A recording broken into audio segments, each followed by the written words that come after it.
Hey, how's everyone doing? Well, this is the Melvin Live show, and I just want to welcome you. If this is the first time you're tuning in any case, there are a few things here that really, I would want to share with you. Oh, one thing, one thing. This just came in the mail today, right?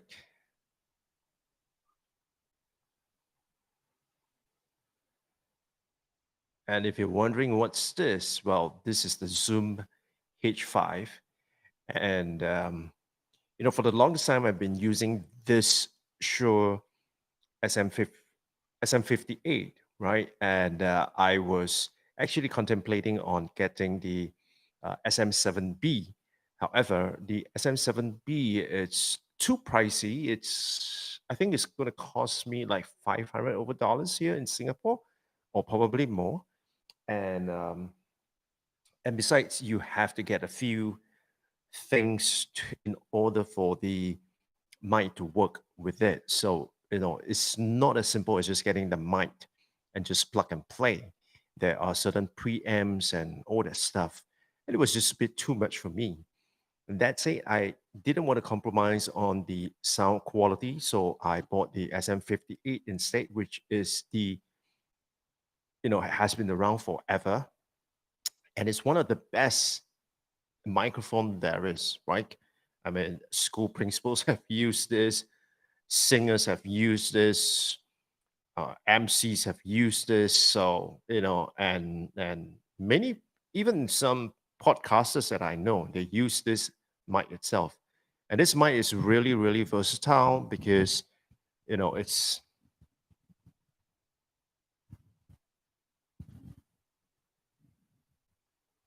that's just all right, and all I need is just to mount it on a boom arm, and there it goes. But the one thing with a mic like this is that because it's a condenser mic, it's a dynamic mic, not a condenser mic. So most USB mics are actually what they call condenser mic, which means they tend to pick up noise from all over. It's a lot more sensitive, but it's going to pick up noise from all over. So if you have like one of those Blue Yeti, for example, it's a great mic. You have seen me use it on this show many times, and it's a great mic.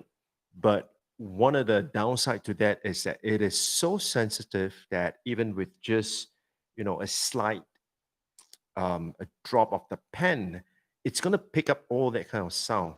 So and so it's good for using it with a computer, but when it comes to live streaming, it's not exactly the best microphone there is. So I bought a bunch. I mean, I bought a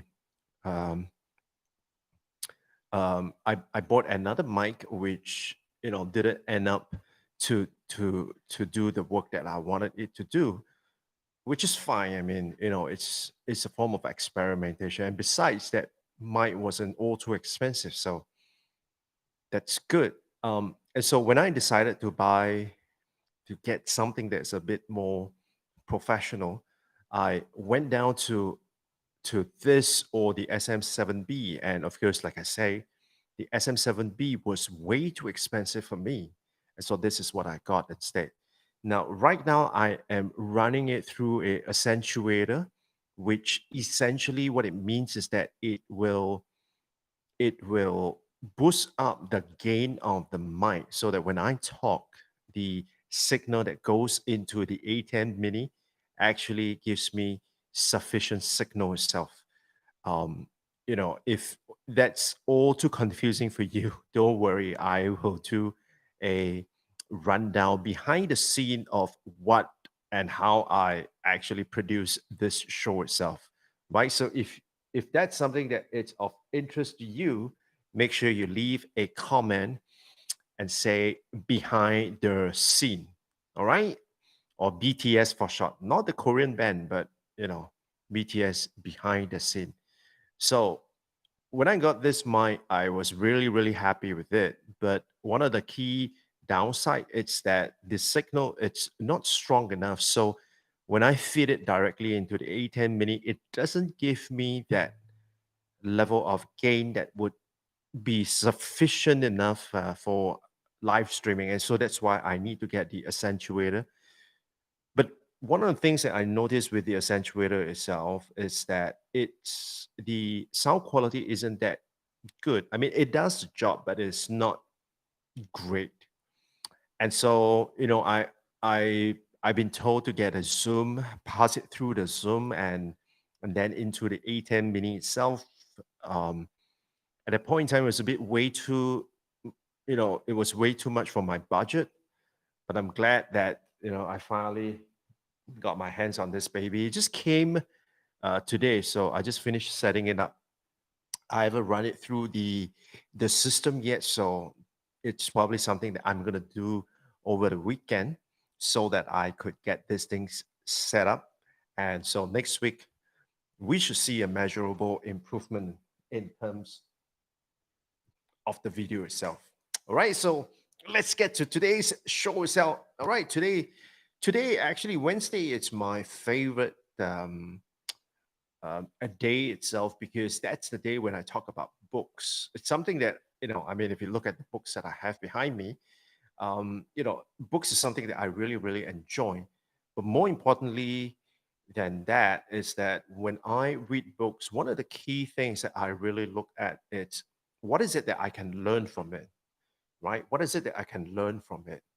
Now, I've always remembered Peter Drucker saying this: don't tell me what you have learned, tell me what are you going to do differently on a Monday, right? So, yes, anyone can read these books, but the question is how many of us, how many of you are going to take that one thing that you have read from the book and apply it, right? So, one of the key things that I really get myself into it is that when I learn something, I will apply it, I will then teach it. So I call this the LAT model because it's you learn and then you apply and then you teach.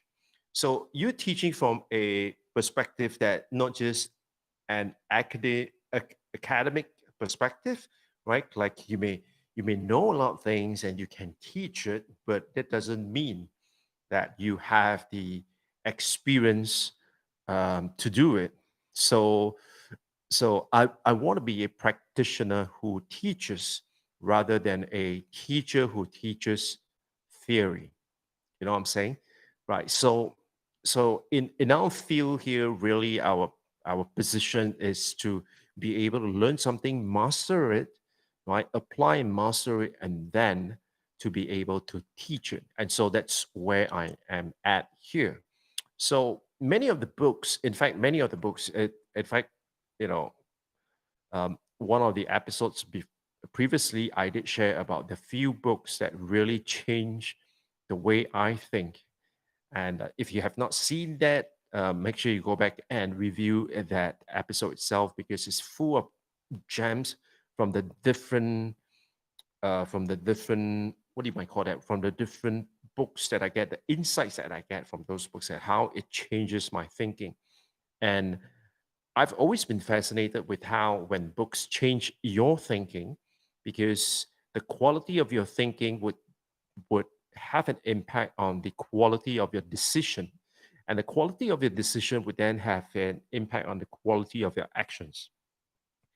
And of course, the quality of your actions is then going to impact on the quality of your results. So that in a nutshell, it's how I've always been looking at books itself. All right, so let's get to today's book. And so today's book, there are three books that I would want to share with you. So book number one, it's actually this book called Good to Great, right? It's over here,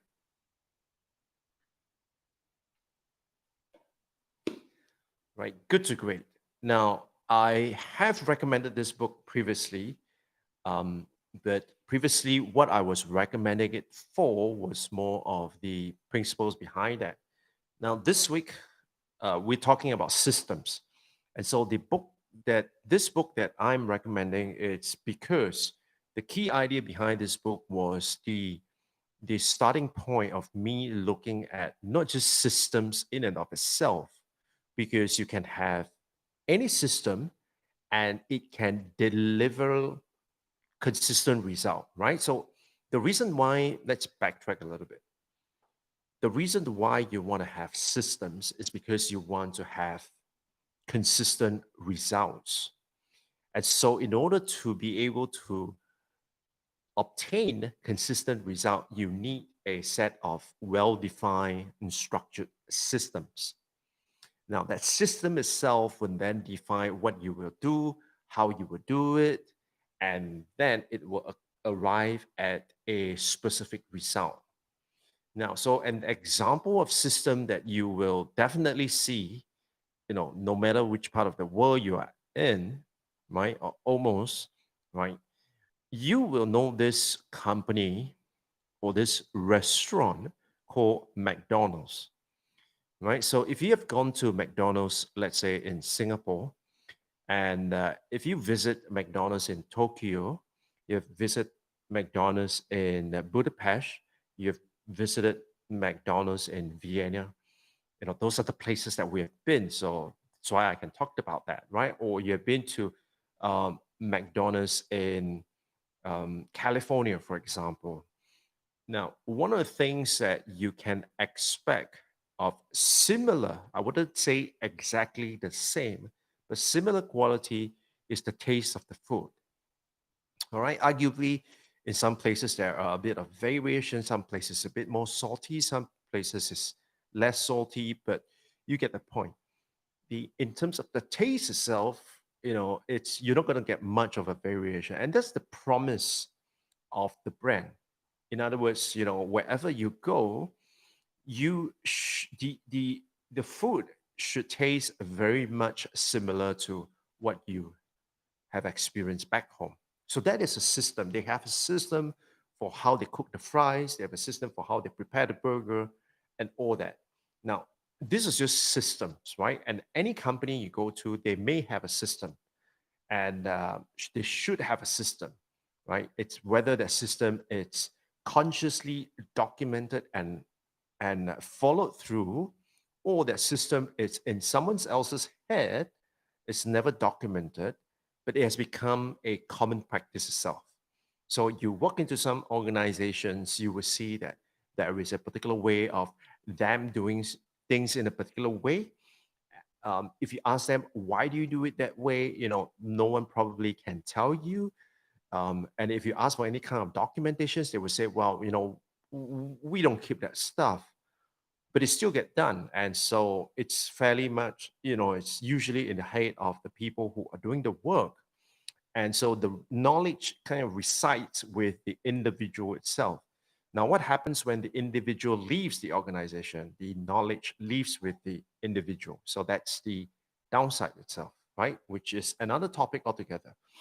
But here, what we're saying is that you will have systems in many places that you go, right? And in all businesses, I would argue that every business has a system. It's only whether they are documented, structured, defined, and constantly improved upon, or a system that everybody knows is common practice, but it's never quite evaluated. So the key idea with here is that, when we talk about systems, there are systems and there are systems.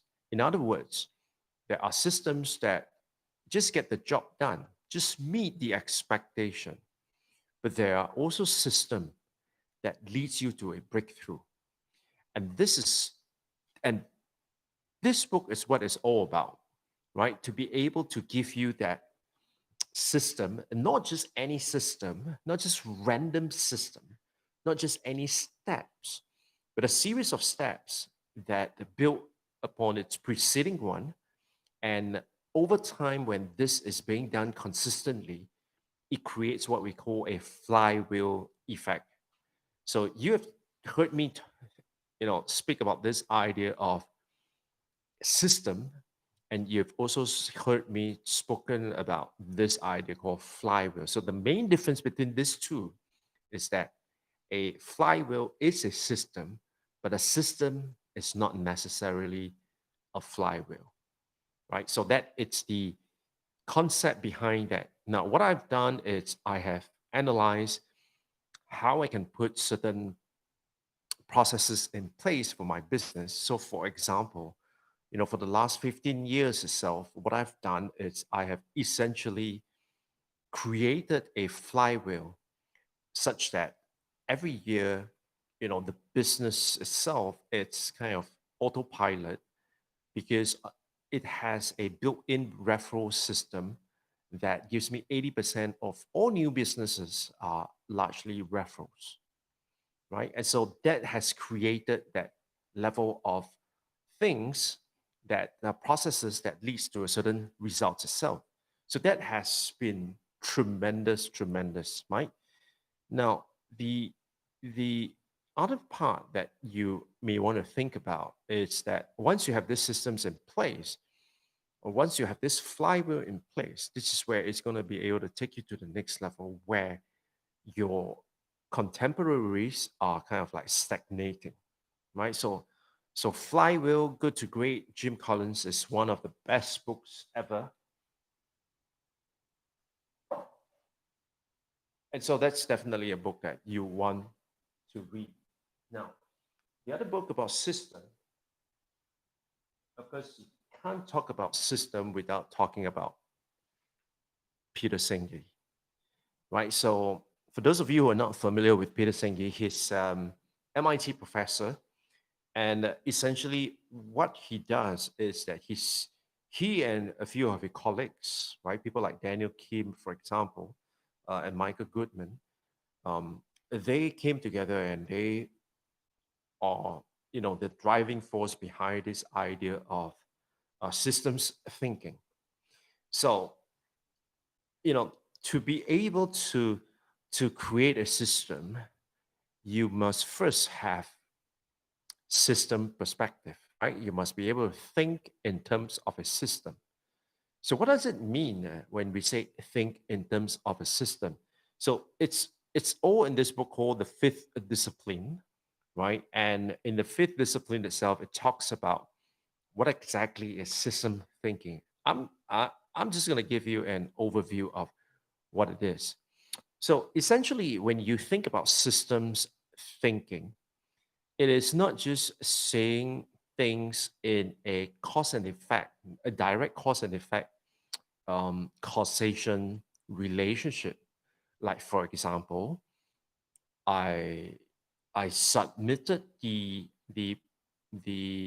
project late, and so as a result of that, the clients become angry, right? The clients become upset with me, okay? Or I over delivered on my promises, and hence, as a result of that, the client is delighted with what I've offered. So, in many of these cases, you are just looking at an individual event. And yes, sometimes it may be one off, but as a system thinker, we are not looking at one off type of behavior. I mean, if we do see a behavior, what we want to do is we want to ask and we want to find out if this pattern or this behavior kind of happens repeatedly. So, as an example, in my past 15 years working with schools, for instance, one of the key thing that I do is that I always over deliver on my promises and I always value add to my clients' needs. And so as a result, that clients are very happy with me. They are very happy with me. They would then refer me to their other principal's friend. And so that's how the whole virtuous cycle goes. Now, so as system thinker, we're not just looking at it from one level. We're not looking at single event. But what we want to do is we want to look at what is the recurring pattern. right? What is the recurring pattern? And so one way to think about it is that when you notice an event or you look at certain data, you do not look at it in isolation. You want to look at it and say that, it's this pattern, is this behavior kind of repeatable, right? Is there a recurring pattern, for example? Remember earlier when we talked about system, a system is something that is able to consistently and repeatedly deliver that same result for you, right? And so if you're behaving in a certain way at work, what it means is that, we're not just looking at the behavior because that's what outwardly, but what we want to see is what's inside, right? What's deeper inside. So when we say deeper inside, essentially what we're looking at really is, we want to look at, is there a series of patterns, and is there a what is the cause behind this series of patterns? So if you think about it from a psychology perspective, the reason why people behave in a certain way is sometimes a function of their capability, but oftentimes the reason why anyone behave in a certain way, it's because of what do they believe in. So for example, for me, I believe in I'm going to over deliver on my promises, and I'm going to give my clients the value that they didn't just pay for, but I'm going to over deliver on that. And so the belief behind that is because I want to be able to exceed that expectation, because I believe that once I exceed that expectation, even if they have nothing good to say about me, they have nothing bad to say about me. And so that's my baseline. But of course, what I was shooting for was that I'm not happy with them just having nothing bad to say about me. Want them to have good things to say about me. And why that is important to me at two levels. One is I know that the kind of work that I do has made an impact, right? If I've made an impact, definitely you would be singing praises. You would be a raving fan. And in addition to that, the other reason is because if I over deliver, you are definitely going to tell your friends and your peers that you should speak to this guy, right? And in addition to that, I'm not like the others. I differentiate myself in a particular way that when you have the conversation with me, it's absolutely refreshing. And so that has led to a belief, and the belief itself plus the capability result in a set of behaviors. You know what I'm saying?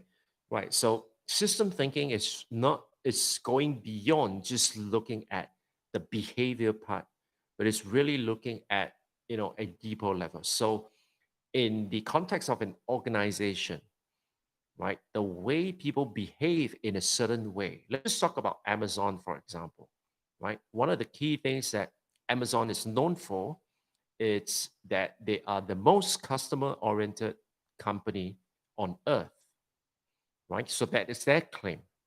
Now, that is their claim, but you and I know many companies claim all sorts of redundant ideas, but it's never quite manifested. But in the case of Amazon, I, for one, can vouch for them that, they treat me not just as a customer, but as a person that they would understand when something like this happens to me. Like, for example, that my package got lost, or it says that it's being delivered, but I never received that. So they approach it not just from a point of view of, you're the customer, and so we want to do right by you. But the way that they handle it is that they kind of make you feel like you know me, right? And you're just like my friend. I mean, if you're my friend and you tell me that, hey, I sent you, the item that you sent me, I didn't get it. What would you what would you say? Would you be doubtful? Would you be in your mind thinking like, hey, it's this guy trying to pull a fast one on me, for example. So, they created such an environment whereby the customer representative, they are, they do everything that they could to make sure that you get your delivery, and not only that, you are delighted to do business with them again. And so that in the broad extent is what you see on the outside, right? Those are the behaviors that you have in the interaction of you with the company, right? So you, the company, and the individuals, the employees, what they do and how you feel, right? This is the behavior part. But where do these behaviors come from? And this behavior essentially is part of the culture of the organization. So if the organization says that, well, we are the most customer centric, customer friendly company on earth, right? If that is the culture itself, then what are their beliefs? Their beliefs would then be, well, we treat a customer like a trusted friend, right? We treat a customer like an individual that is worthy of respect. And we treat a customer with integrity and respect, and because we want to maintain a relationship with our customer. And so if that is the belief itself, what it will need to do is that the people needs to be trained, right? They need to be trained in how they handle, difficult customer, how they handle customers who are disappointed with the service or the product. They would be, taught to handle a series of things, right? And so with the beliefs and the competency itself, then the the customer representative would then be able to dutifully and effectively behave in a certain way that it's congruent with the organization's beliefs and culture. And when once that happens and the customer actually feels that, that is something that is the most powerful. So as system thinker, we do not just see that, well, Amazon has a bunch of, great business customer representative, right? As a system thinker, we would ask ourselves, why did they have that? Well, maybe because they are trained. Why were they trained in that? Well, maybe because they believe that, this is something that they should do. And why do they believe that? And so as you kind of unfold this whole process itself, you then become a system thinker. So if you want to read up more about system thinking, go get this book. This is one of those books that, I will get it in the hard copy because I need to be able to flip through it, and you see everything is like underlined and all that. I teach this stuff to leaders as well as senior management, because this stuff, it's really really something that it's able to help you look beyond the current events and into the next level itself, right? Now the third book that I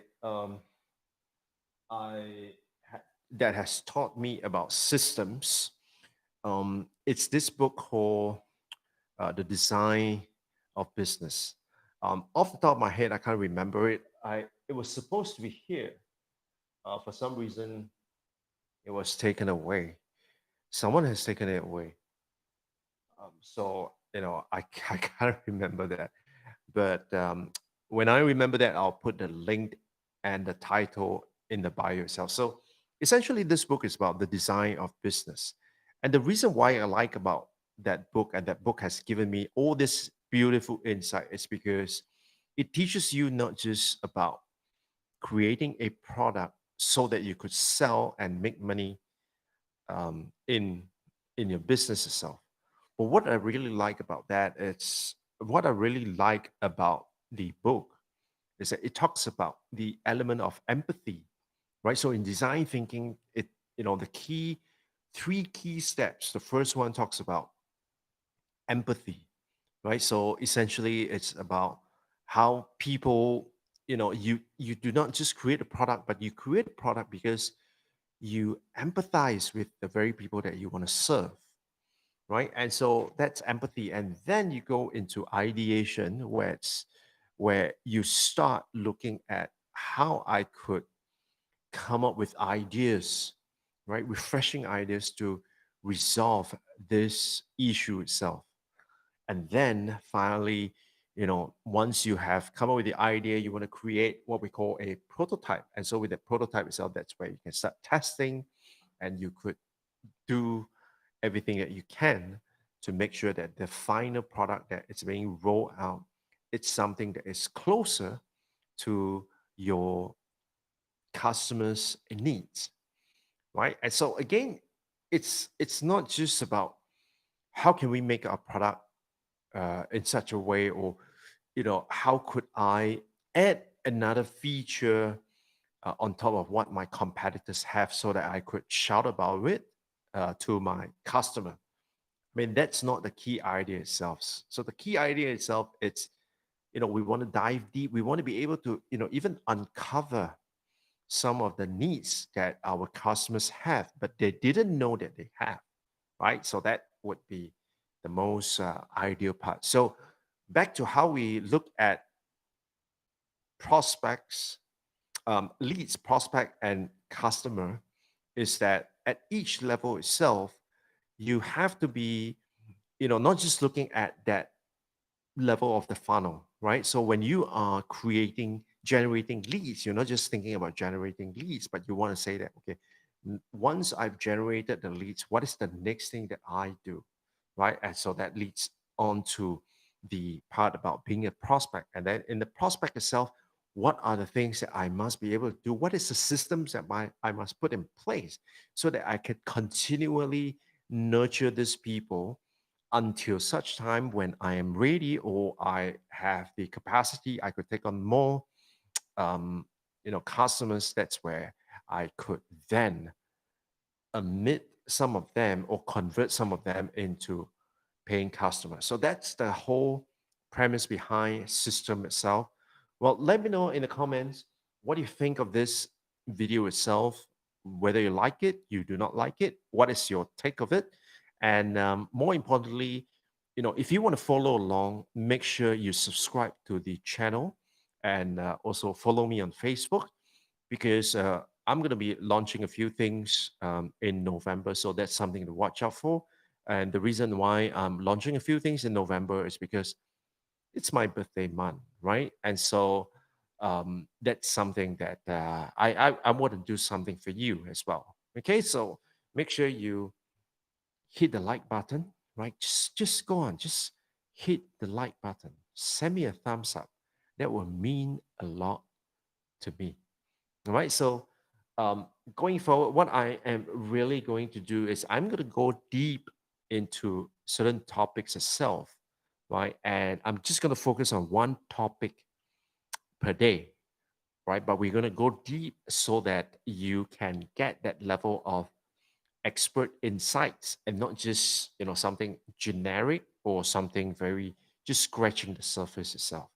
And so that's one of the reasons why I kind of transit to making that short videos on LinkedIn to something that it's a bit more substantial here on YouTube, because there are a few reasons, right? And I'll get into that in a separate episode itself. So with that, adios, my friend, and thank you for watching. And if you've got a question, make sure you leave it in the comment.